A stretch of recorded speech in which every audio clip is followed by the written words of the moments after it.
অসমৰ ৬ জনগোষ্ঠীৰ জনজাতিকৰণ সন্দৰ্ভত অসম চৰকাৰে গঠন কৰা মন্ত্ৰী গোটৰ যি প্ৰতিবেদন, সেই প্ৰতিবেদনটো ইতিমধ্যে আমি অধ্যয়ন কৰিছোঁ আৰু অধ্যয়ন কৰি CC2R তৰফৰ পৰা মন্ত্ৰী গোটক আমাৰ অন্তৰ্বৰ্তীকালীন বা ইণ্টাৰিম অবজেকশ্যন আৰু ছাজেশ্যনখিনি আমি জমা দিছোঁ, দাখিল কৰিছোঁ। আৰু ইয়াৰ পৰৱৰ্তী সময়ত আমি এমাহ সময় লৈছিলোঁ আৰু এমাহ সময়ৰ ভিতৰত এটা পৰামৰ্শদাতা কমিটি বা কনচালটেটিভ গ্ৰুপ গঠন কৰাৰ কথা আছিল। সেয়া চূড়ান্ত ৰূপত আমি যোৱাকালি গঠন কৰিছোঁ। CC2R যি কোৰ কমিটি, এই কোৰ কমিটিয়ে গঠন কৰিছে এটা নতুন অসমৰ বা ভাৰতবৰ্ষৰ ট্ৰাইবেল ইণ্টেলেকচুৱেলবিলাকক লৈ আমি এটা কনচালটেটিভ গ্ৰুপ গঠন কৰিছোঁ। ইয়াৰ অধ্যক্ষ হিচাপে আমি ৰাখিছোঁ হিউমেন ৰাইটছ কমিশ্যনৰ সদস্য সুভাষ চাকমা আৰু Kulaswami Laduwari retired IAS, Jiten Borgohain retired ACS, Prafulla Kumar Hazowari ACS retired, Dharam Singh Teron former member of Assam legislative assembly Howraghat constituency, Elwin Teron chief adviser Karbi Anglong autonomous কাউন্সিলৰ মুখ্য কাৰ্যবাহী সদস্যৰ মুখ্য উপদেষ্টা, হৰসিং তেৰণ উপদেষ্টা কাৰ্বি আংলং স্বায়ত্তশাসিত পৰিষদৰ মুখ্য কাৰ্যবাহী সদস্য, টংকেশ্বৰ ৰাভা মুখ্য কাৰ্যবাহী সদস্য ৰাভা আছাম অট'নমাছ কাউন্সিল, শব্দ ৰাভা এডভকেট গুৱাহাটী হাইকোৰ্ট।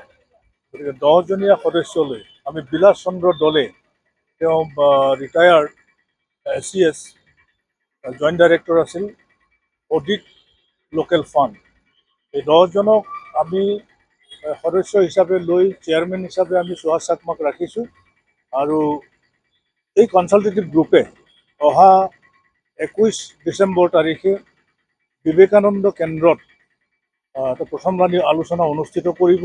ইতিমধ্যে গোটেই এৰেঞ্জমেণ্টখিনি হৈ গৈছে।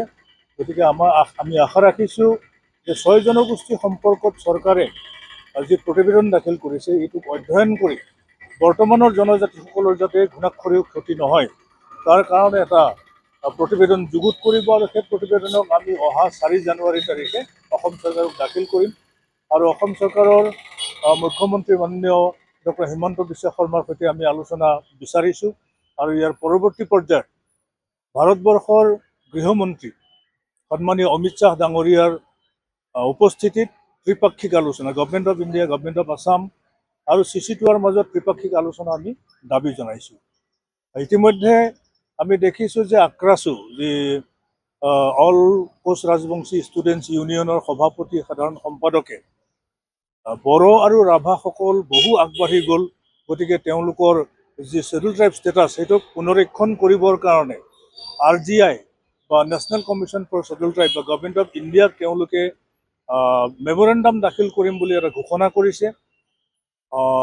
এই ক্ষেত্ৰত আমি ক'ব খোজোঁ যে বড়ো ৰাভাসকল লকুৰ কমিটিয়ে ঠাৱৰ কৰা 5টা যি ক্ৰাইটেৰিয়া, যি বৈশিষ্ট্য, জনজাতি হ'বৰ কাৰণে যি বৈশিষ্ট্য, সেই বৈশিষ্ট্য পূৰণ কৰে কাৰণেই বড়ো ৰাভাসকল আজিৰ তাৰিখত ST।